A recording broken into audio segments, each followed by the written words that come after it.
If you've been in the Spurs comment sections lately, the mood isn't just concerned, it's sad. And honestly, if you look at the receipts since November 6th, you can't really blame them. Jeremy Sochan returned from injury on November 6, 2025, and since that moment, the plus-minus column has been a horror movie. -6 against the Lakers, -2 against the Rockets, -7 against the Pelicans, -10 against the Bulls, 0 against the Warriors, then a false hope of +6, before dropping right back to -4 against the Kings, 0 against the Hawks, and then on the absolute floor, -17 against the Phoenix Suns. His best game so far is with the Grizz having a +10 for a total of -30 in a system that relies on consistency. That level of volatility is terrifying. When you see numbers like that, it feels like regression. It feels like something isn't right. But if we zoom out, and I mean really zoom out, the data suggests this isn't a cliff, it's a dip. And if you know where to look, there is already light at the end of the tunnel. Before we dissect his shot, we need to dissect his environment. Jeremy Sochan is what we call an ecosystem player. He doesn't create his own shot, he gets it when it is set for him. Look at this pie chart. Nearly 65% of his career points come from assists. He relies on floor generals, but look at who was on the floor when he returned in November. Stephon Castle, out with a hip injury. Harper, rehabbing a calf strain. De'Aaron Fox, still learning the system. Jeremy didn't just come back to a bad rhythm, he came back to a starving ecosystem. So for the next few minutes, we're going to audit Jeremy's game through his 4 fundamental pillars: scoring, rebounding, playmaking, and efficiency. When you look at the first 3, it looks like a disaster. The volume is down, the rebounding is halved, and the playmaking is gone. But when we get to pillar 4, you're going to see the smoking gun. You're going to see why the Spurs front office isn't panicking even if the fans are, because hidden inside that -17 box score is a statistical anomaly that proves he's actually getting better. Let's dig in. Let's be honest, we can't just chalk this up to rust. If you look closely at the tape, there are fundamental alarms ringing right now. The first alarm is the most painful one, the Wemby disconnect. Everyone wants Jeremy to be the Robin to Victor's Batman, but right now, the data says they're allergic to each other. That negative correlation on the screen is startling. It's a mathematical seesaw, where simply put, when Wemby eats, Jeremy starves. But it gets worse.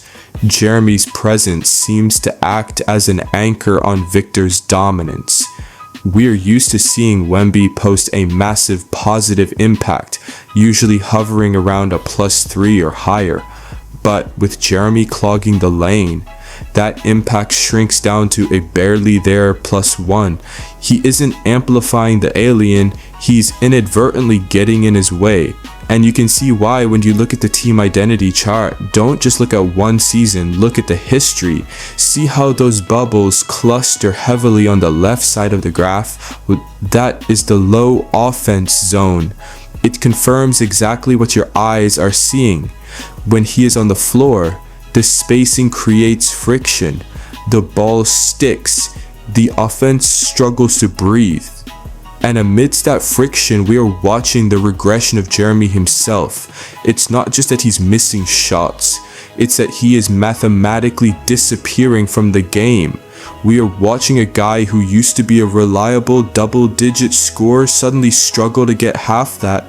The rebounding presence that defined his energy, it's been cut in half.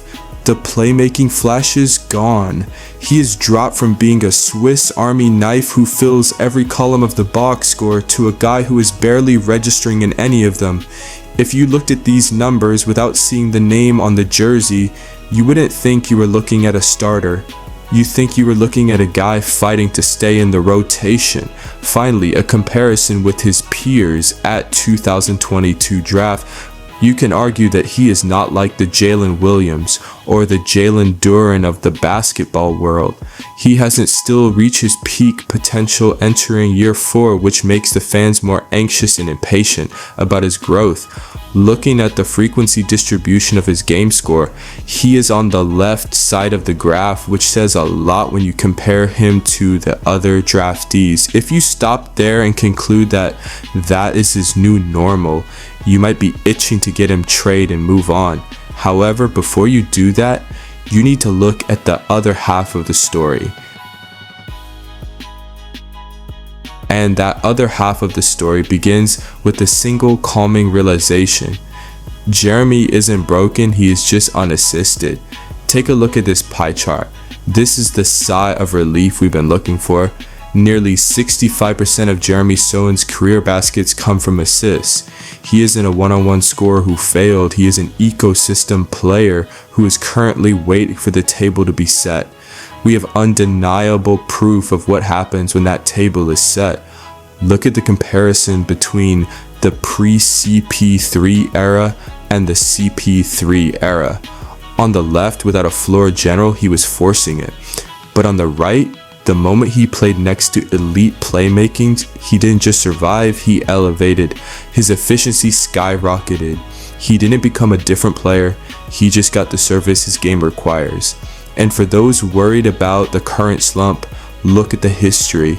This U-shaped graph tracks his adaptation from last season. We've seen this exact dip before. When the roster shifted, he struggled, but once he figured out the rhythm, he climbed out of the hole and peaked. He is adaptable, but he needs time. Now imagine the immediate future. If we extrapolate that CP3 effect to the roster we are about to have, the potential is terrifying in the best way possible. We are weeks away from a rotation that features not one, not two, but four capable floor generals. We have De'Aaron Fox fully integrating. We have Dylan Harper returning with that elite vision. We have Stephon Castle connecting the floor. And yes, you can even argue David Jones-Garcia belongs in this conversation as a spark plug who can drive and kick.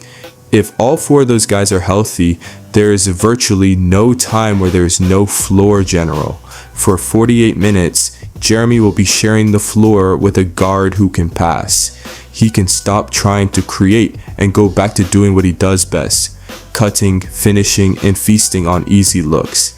And this is where he becomes most valuable, the non-Wemby minutes. Historically, we fall apart when the alien sits. But with this rotation of four playmakers, Jeremy Sochan can become the ultimate energy spark plug for the second unit. He can run the floor and dominate the energy stats while the franchise player rests. He won't just be a passenger anymore. In that ecosystem, he becomes the engine.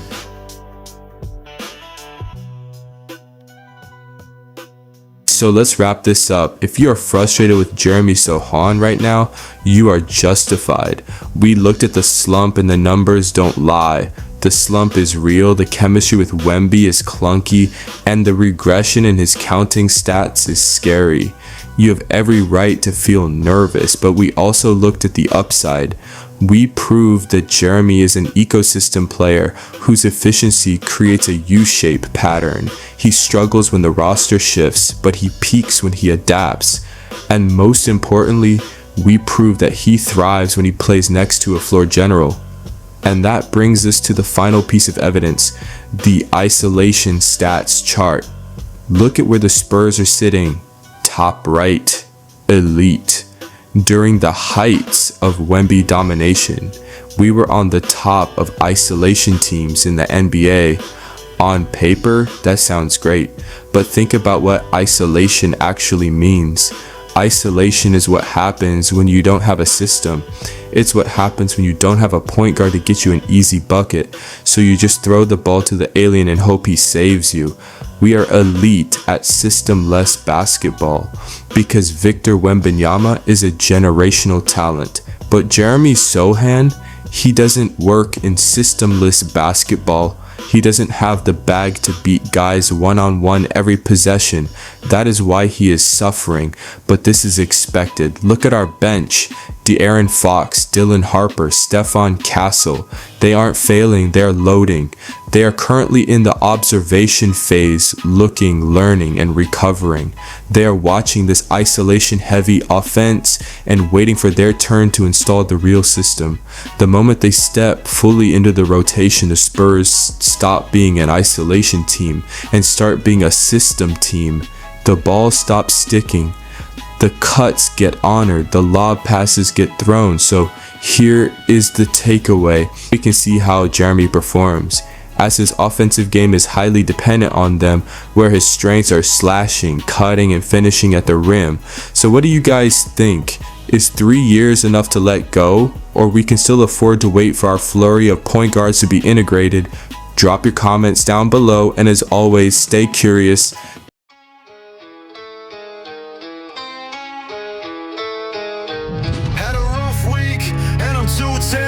There's a little tiny man in my brain. He been jumping up and down, doing backflips, and I just can't take it. I just can't take it. There's a little tiny a drive, a block by Harper, but Sochan follows it up and in. backflips, and I just can't take it. I just can't take it. Sochan lays it in over Harper. Grizzlies only 2 offensive rebounds tonight. Keldon Johnson blow by. Sochan finishes. A misfire there. Fox dumped down. Sochan.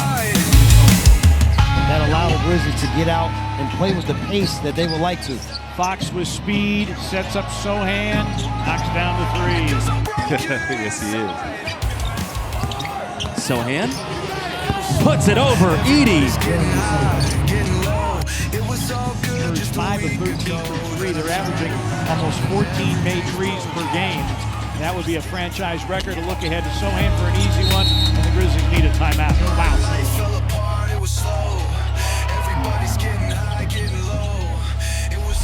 Champagny, a drive, a block by Harper, but Sochan follows it up and in.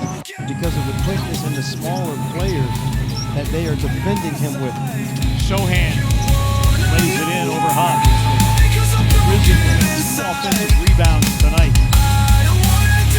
Keldon Johnson blow by. Sochan finishes. Misfire there. Fox dumped down. Sochan. That allowed the Grizzlies to get out and play with the pace that they would like to. Fox with speed, sets up Sochan, knocks down the 3. Yes, he is. Sochan puts it over.